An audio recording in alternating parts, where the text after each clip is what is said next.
ಪರಲೋಕದವುಗಳ ಕಡೆಗೆ ನೋಡುವಂತೆ ನಿಮ್ಮ ಆತ್ಮಗಳನ್ನು ವಾಕ್ಯದಲ್ಲಿ ಬಲಪಡಿಸುವ ಅನುದಿನದ ಧ್ಯಾನ. ಇಂದಿನ ಧ್ಯಾನದ ಶೀರ್ಷಿಕೆ ಸರ್ಪಗಳಂತೆ ಜಾಣರು, ಪಾರಿವಾಳಗಳಂತೆ ನಿಷ್ಕಪಟಿಗಳು.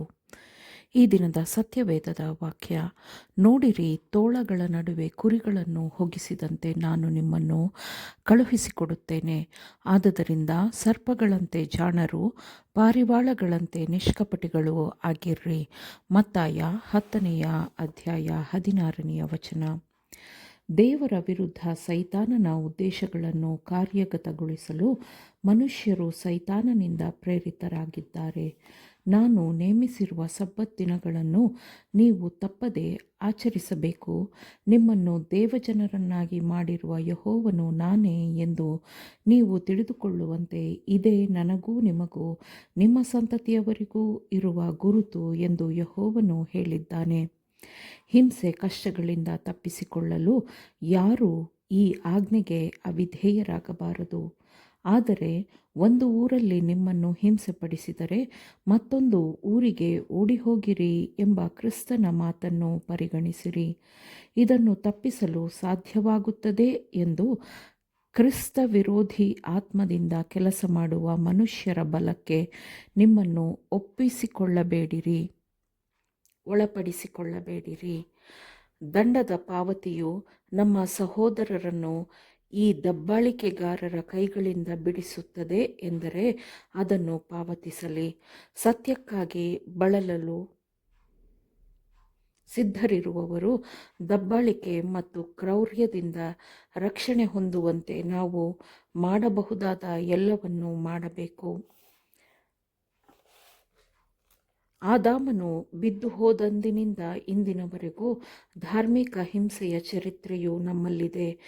ಎಷ್ಟೊಂದು ಕ್ರೌರ್ಯ, ವಂಚನೆ ಮತ್ತು ಭ್ರಷ್ಟ ಒಳಸಂಚುಗಳು ಪ್ರಕಟವಾಗಿವೆ ಅಲ್ಲವೇ? ಸೈತಾನನು ಇನ್ನೂ ಇತರ ಮನಸ್ಸುಗಳ ಮೇಲೆ ಪ್ರಾಬಲ್ಯ ಸಾಧಿಸಲು ಮನುಷ್ಯರನ್ನು ಪ್ರೇರೇಪಿಸುತ್ತಿದ್ದಾನೆ ಮತ್ತು ಈ ಎಲ್ಲ ಪ್ರಯತ್ನಗಳು ಕರ್ತನು ಹೀಗನ್ನುತ್ತಾನೆ ಎಂಬ ದೇವರ ವಾಕ್ಯಕ್ಕೆ ವಿರುದ್ಧವಾಗಿ ರೂಪುಗೊಂಡಿವೆ. ಅದನ್ನು ಹಾಗೆ ರೂಪುಗೊಳಿಸಲಾಗಿದೆ. ತನ್ನ ಸ್ವಂತ ಜನಾಂಗದ ಧಾರ್ಮಿಕ ಪೂರ್ವಗ್ರಹದಿಂದ ಉಂಟಾದ ಕೀಳು ಮನೋಭಾವಕ್ಕೆ ಬಲಿಯಾಗಿ ಕ್ರಿಸ್ತನು ಮರಣ ಹೊಂದಿದನು.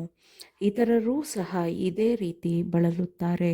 ಆದರೆ ಪಾಪಪೂರ್ಣ ಲೋಕದ ಪರವಾಗಿ ಕ್ರಿಸ್ತನು ಮಾಡಿದಂತೆ ದೇವರಾಜ್ಞೆಯ ಉಲ್ಲಂಘನೆಯ ಶಾಪದ ಕೆಳಗೆ ಅವರು ನಿಲ್ಲಬೇಕಾಗಿಲ್ಲ. ತನ್ನನ್ನು ಪ್ರಾಮಾಣಿಕವಾಗಿ ಹುಡುಕುವವರೆಲ್ಲರನ್ನು ಪೂರ್ಣ ಹೃದಯದಿಂದ ಕ್ರಿಸ್ತನು ಪ್ರೋತ್ಸಾಹಿಸುತ್ತಾನೆ. ಆತನು ಅವರಿಗೆ ತನ್ನ ಪರಿಶುದ್ಧಾತ್ಮನನ್ನು ನೀಡುತ್ತಾನೆ. ಅದು ಅವನ ಪ್ರಸನ್ನತೆ ಮತ್ತು ಅನುಗ್ರಹದ ಅಭಿವ್ಯಕ್ತಿಯಾಗಿರುತ್ತದೆ. ಆದರೆ ತಮ್ಮ ಜೀವನಗಳನ್ನು ಉಳಿಸಿಕೊಳ್ಳಲು ದೇವರನ್ನು ತ್ಯಜಿಸುವವರು ದೇವರಿಂದ ಕೈಬಿಡಲ್ಪಡುತ್ತಾರೆ.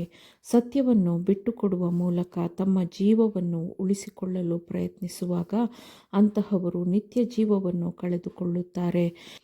ಬೆಳಕನ್ನು ನೋಡುವ ಯಾವುದೇ ಆತ್ಮವು ಆ ಬೆಳಕನ್ನು ತಿರಸ್ಕರಿಸದಂತೆ ಯಾವ ಸಂಬಂಧಿಕರು ಮತ್ತು ಸ್ನೇಹಿತರ ಮೇಲಿನ ಸ್ವಾಭಾವಿಕವಾದ ಪ್ರೀತಿಯು ಎಡೆಮಾಡಿಕೊಡಬಾರದು. ತಂದೆಯಾದ ದೇವರು ಮತ್ತು ಅವನ ಏಕೈಕ ಪುತ್ರನಾದ ಯೇಸು ಕ್ರಿಸ್ತನನ್ನು ಅವಮಾನಪಡಿಸಲು ಕಾರಣವಾಗಬಾರದು. ದೇವರ ಮೆಚ್ಚುಗೆಗಿಂತಲೂ ಮನುಷ್ಯರ ಮೆಚ್ಚುಗೆಯನ್ನು ಆರಿಸಿಕೊಳ್ಳುವ ಮನುಷ್ಯರು ಕ್ರಿಸ್ತನ ದಿನಗಳಲ್ಲಿ ಮಾಡಿದಂತೆ ಅವಿಧೇಯತೆಯನ್ನು ನಡೆಸಲು ತಮ್ಮಿಂದ ಸಾಧ್ಯವಾಗುವ ಎಲ್ಲ ನೆಪಗಳನ್ನು ರೂಪಿಸುತ್ತಾರೆ.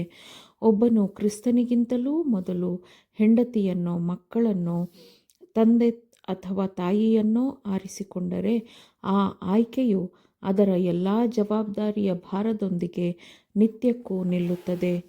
ದೇವರಾತ್ಮನ ನಿಯಂತ್ರಣದಲ್ಲಿರುವ ಮನುಷ್ಯನ ಒಳ್ಳೆಯ ಪ್ರಭಾವವು ಹೆಚ್ಚಾದಂತೆ ಶತ್ರುವು ತನ್ನ ಧಾರ್ಮಿಕ ಹಿಂಸೆಯ ಮೂಲಕ ಅವನ ಕಡೆಗಿರುವ ತನ್ನ ಹೊಟ್ಟೆ ಕಿಚ್ಚನ್ನು ಸಾಧಿಸಿಕೊಳ್ಳಲು ಹೆಚ್ಚು ದೃಢನಿಶ್ಚಯ ಮಾಡುತ್ತಾನೆ. ಆದರೆ ಸಮಸ್ತ ಪರಲೋಕವು ಕ್ರಿಸ್ತನ ಪರವಾಗಿ ಇದೆ, ಕ್ರಿಸ್ತ ವಿರೋಧಿಯ ಪರವಾಗಿ ಇಲ್ಲ.